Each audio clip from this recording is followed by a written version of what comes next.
Writing is not a solitary process. You don't change your tires yourself. You don't change your oil yourself. Why would you possibly think that you need to write a book by yourself? Well, a community of your peers can help you in many, many ways to write your book fast so it gets done and it gets done better. Stay tuned to today's episode and you'll find out how to build your own community so you get the best book possible. Hi, I'm Dan Janelle. I'm a book strategist, which means I can help you write your book in a flash as a ghostwriter, book coach, or developmental editor. So let's get started. Our guest today is Maruxa Murphy. She's created communities for over 20 years, so she knows all the ins and outs of how to make a community successful. Welcome. How are you today? Hello, Dan. It's a pleasure to be here with you. Looking forward to it. Oh, great. It's a pleasure having you here. Thank you. Now, tell us, why is a community important? Oh, man, I love community because community, as you mentioned, it isn't just a space holder for people. It is a place where people who have the same interest or passion around something come together to do something because they have that same passion or interest around the thing. So in terms of, authors, right, as you're designing a community for whatever it is that you're writing about, whether it is on, business development, personal development, marketing strategies, or whatever it looks like, what I find is that your community can't wait to help you create your next book. Like they're excited to be in your book, whether it's by giving an idea, giving you feedback, giving you an opportunity to share them as a case study, right? Highlight them in your book. There's so much opportunity once you have a community in place to really help then spark more opportunities with books. So I love community for that reason. And also just to be around colleagues and incredible humans that get you and you get them in a way that oftentimes when you're just speaking in an audience format, you don't have that same energy around it, right? You don't have that deeper connection as you would in groups Right. and What community. is the ROI on a community? Great question. So, ROI in community I call it the multiplicity factor. There's so many pieces to community design. Oftentimes people are like, people hanging out in the same room, what is that? How do we measure ROI on that? Isn't it long term? The answer is yes, it is a very long term return on investments, return on your investment on your time, as well as the resources, financial resources to put into the group. And the multiplicity effect of community is this. When you're deepening connection and relationship with others in a community, not only will you have those individuals in the community, there's probably gonna be like 5 to 10% of the community itself that's ready to raise their hand and have more of what you want to give them. But then on top of that, you have the know, like, and trust factor. That's a part of that multiplicitous effect. And that, just in that in and of itself, allows for other opportunities, referrals to come your way, right? And it's not uncommon. It's very common for people who have built communities in the way in which I design community to see, one person that comes in the community want to bring in three others who are like-minded, four others, five others, and all of those are part of that ROI, and that is built both in the short term and that 5% that are ready to raise the hands right away, as well as that long-term impact of really partnering with people when the time is right for them to say yes to what it is that you're bringing to the table. But you're also building what I call the impact of community, right? It's what we're actually, we have, we're in the process of trademarking, return on community from the stance of impact. When a visionary chooses to raise their voice, when an author chooses to raise their voice with their message in a powerful and an impactful way, you can't help but create influence. That's the power of books, right? Is creating influence. And so when we make that decision to do that, that is number one, that's the impact on our own lives to say yes to that, to our message.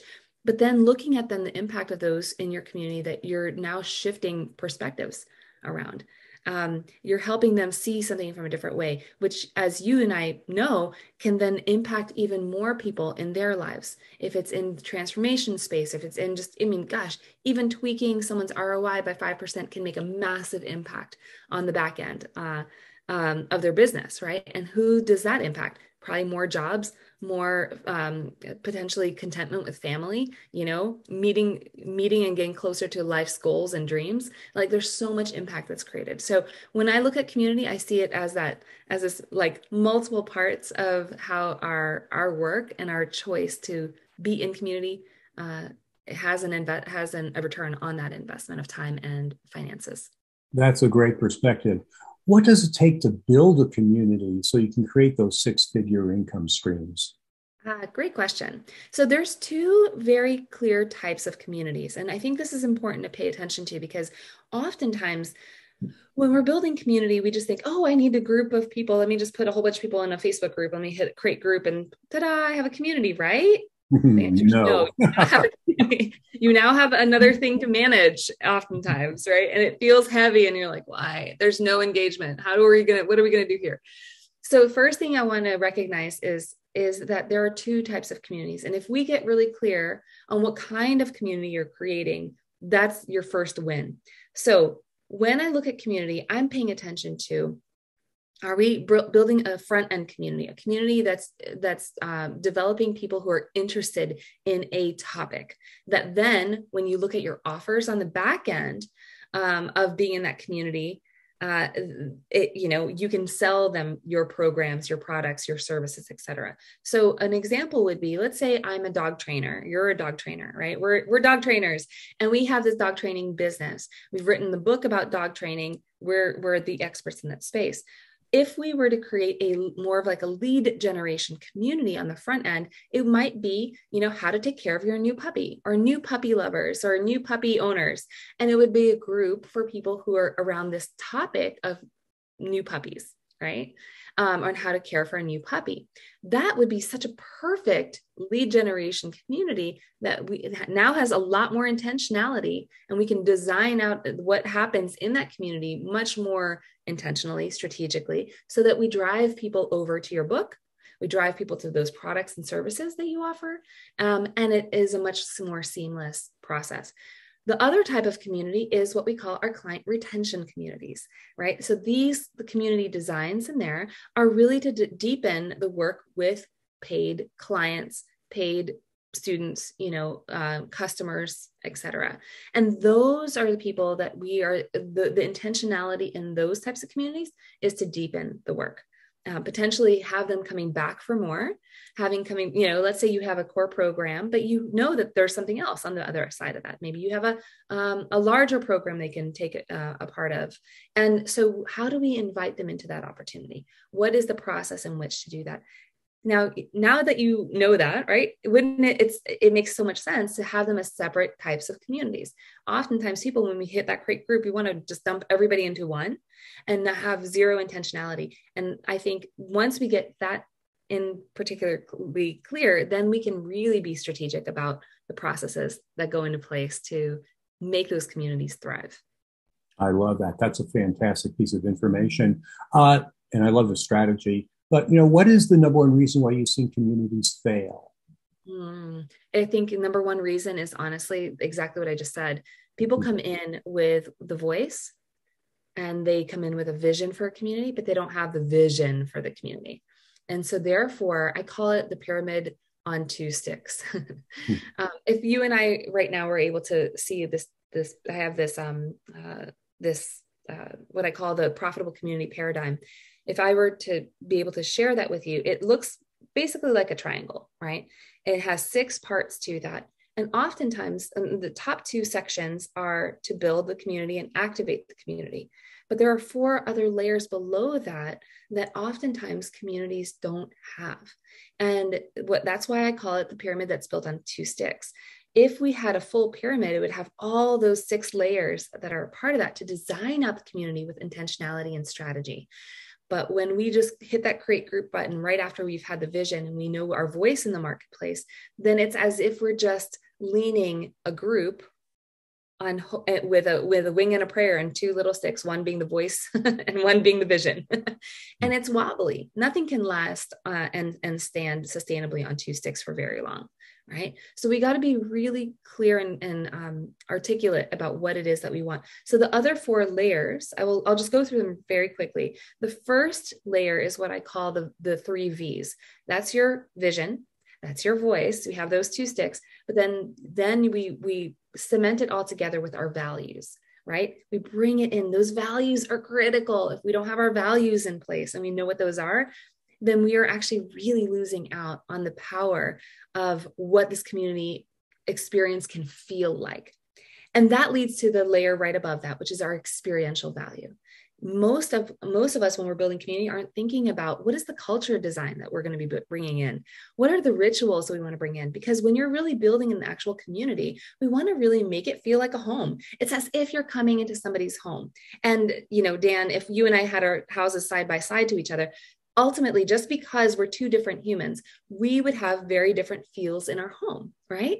And some people will love the way in which you do home. And some people will love the way in which I do home. And some people love the way we both do home in our own different ways. And that is the power of the experiential value piece. When we really are spending time, intention, and really giving ourselves the permission to create a space that feels welcoming and uplifting and open to the right people that we want to have in that community with us.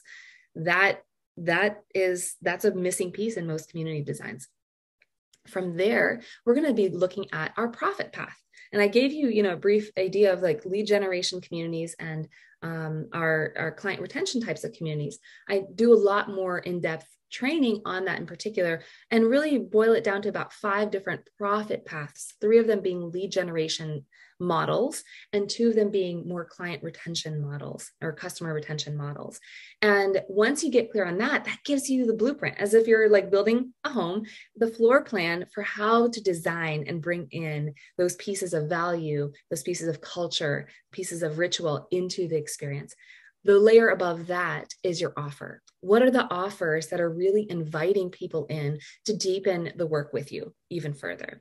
And once we have that, then and only then should we start building our community or redesigning our community, and then activating it with the intentionality that we've designed underneath that, and letting that shine through the whole entire community itself. Great. Where can we learn more about this, and how can people learn to work with you? Great question. So the best way to do that would be to go to createcellimpact.com/checklist. And I'm going to give you that checklist, the pyramid that I mentioned to you. It actually has a checklist that goes beside it to help you see where you're at with your community. It's normally a paid experience, but if you use Dan Janal, just his full name, Dan Janal, as the coupon code, you're going to get that for free. So I'd love to give each of you that access for free. And then you'll get a little bit more training to that process that I just mentioned to you. And you'll have access to that and see where you want to go from there with designing your community as an author. Oh, great. Thank you. That's a very kind offer. I appreciate that. If you'd like to write, publish, or market your book in a flash, please check out more than 100 videos on our YouTube channel.